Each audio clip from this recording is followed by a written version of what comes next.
about Vibrance, we really believe in helping each other. I started about a year ago, and what happened is I had no clue what I was doing. I was very successful and documented. I'm an author. I have a Highline car service. I'm in a great neighborhood.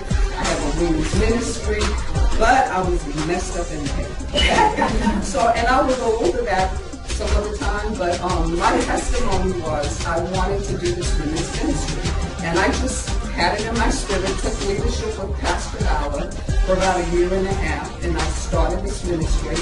And I met Regina Bell. She told me about this business. I said, well, if it's only that little, I can't really make a lot of money from it. Because I was used to starting businesses where I needed credit lines, very wealthy business partners, a whole bunch of cash.